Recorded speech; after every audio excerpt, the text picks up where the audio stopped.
يا مساء الفل عليكم. طبعا النهارده كان بداية الدوري العام، وطبعا الدوري العام وما أدراك ما الدوري العام. الدوري العام يعني التحكيم، يعني الجماهير، يعني المشاحنات، يعني المحللين على القنوات، يعني عدم الحيادية في معظم الأوقات. حلوة أوي الحاجات الآت دي. المهم، طبعا الزمالك كان بيلعب النهارده. الزمالك لغاية الدقيقة 84 كان متعادل مع سيراميكا. طبعا احنا عارفين سيراميكا قوام أساسي واستقرار فني وإداري وعلي ماهر وقمة الرخامة، وأول ماتش مع الزمالك، فلما يعطل الزمالك بتعادل فتبقى الدنيا زي الفل وتعشت. طبعا معنى إن أنت تتعادل مع الزمالك يعني الزمالك كده هيتعطل، معنى كده إن هيبقى داخل الجولة التانية مضغوط، معنى كده إن هيبقى فيه ثبات على التشكيل حتى باللعيبة القديمة، يعني الصفقات الجديدة مش هتدخل التشكيل، يعني هتبقى دربكة جامدة للزمالك. ولكن يشاء القدر إن الزمالك يجيب جونين الاتنين أحسن من بعض، واحد لناصر ماهر والتاني لمحمد شحاتة، جون عالمي من نص الملعب. ما بيجيبوش غير لعيبة الزمالك بس. كان في جون لشيكابالا زيه، وكان في جون زمان لخالد الغندور زيه. تسكت الدنيا على كده؟ لا، ما تسكتش.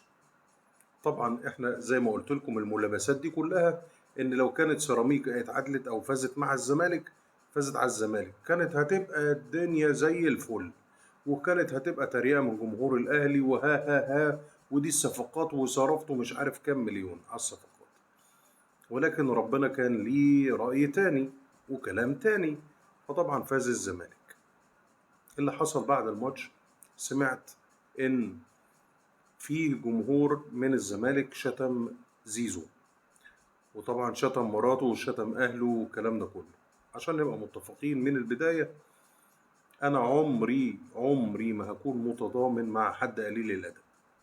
عمري ما أكون متضامن حتى لو مع شيكابالا نفسه. شيكابالا نفسه لما عمل الحركة إياها في ماتش السوبر لجمهور الأهلي، أنا طبعا مش حابب الحركة دي. ولكن تعالوا نرجع بالذاكرة. طبعا أنا قلت لكم من البداية أنا مش عمري ما هكون متضامن مع قليل الأدب. يعني لو كان حد شتم زيزو، شتم أهله، شتم مراته، سبهم، الكلام ده كله، عايزين تعاقبوهم اقطعوا رقبتهم، مش لدرجة العقاب بس، قلة الأدب لا. لأن في الأول وفي الآخر دي رياضة، اللي مش هيقبل بشروط الرياضة يبقى ما يشجعش أحسن. ولكن أنا برجع بالذاكرة كده خطوتين بس لورا، فافتكرت إن في واحد اسمه محمود عبد الرازق شيكابالا كان بيوصل استفزاز جمهور الأهلي ليه إن كان بيخوض في عرضه إن ابنك طالع أبيض لمين. كان بيخوض في عرضه إن كانوا بيقولوا مش عارف الكاس في إيه والدة شيكابالا، ويخوضوا في عرض الست اللي توفت، والدة شيكابالا. قالوا على شيكابالا المرحوم، وراحوا يقروا له الفاتحة في المقابر.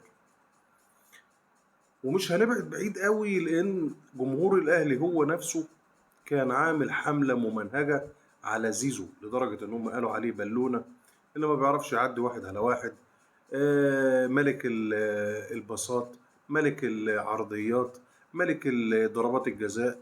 لدرجة إن كان في برنامج لإبراهيم سعيد وواد اسمه رضا العزب، كان متخصص فقط في إنه يهد زيزو. وتقارنه بمين يا عم؟ يتقارن بمين؟ هو ده مش عارف ايه يا عم، مش عارف إيه، ويضحكوا ويتريقوا على زيزو الى ان يشاء القدر ان احمد سيد زيزو يلعب في الاهلي.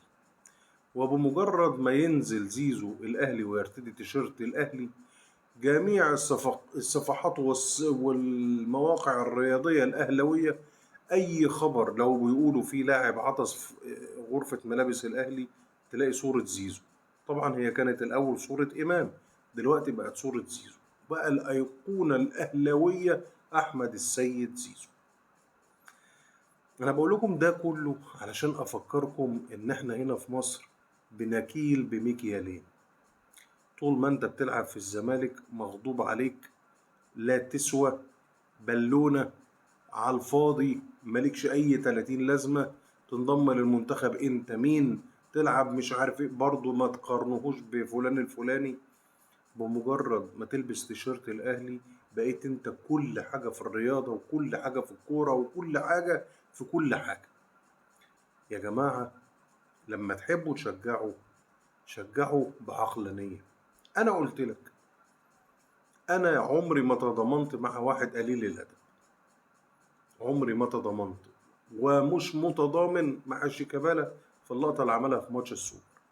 فكونوا عقلانيين. لما يبقى عندك لاعب قليل الأدب زي حسين الشحات ويضرب لاعب بالقلم ويسيب له الدين على مرأى ومسمع من الناس كلها، وانت لغاية النهاردة مش شايف لاعب أهلاوي ولا شايف محلل أهلاوي ولا شايف جمهور أهلاوي حتى المتدين منه لما تيجي وتتكلم في واقعة زي دي يعمل ولا كأنه شاف ولا سمع. لما تشوف واحد زي كهربا في ماتش من الماتشات ويطلع ويهتف مع جمهور الأهلي ويقول لك أوف كهربا حطه صح، وجمهور الأهلي يضحك على الواقع ده ويقول لك هم يستاهلوا، يبقى احنا مش عقلانيين، يبقى احنا بنكيل بمكيالين. أنا بس حبيت أقول لكم الكلمتين دول وأفكركم يمكن تكونوا ناسيين. تصبحوا على خير.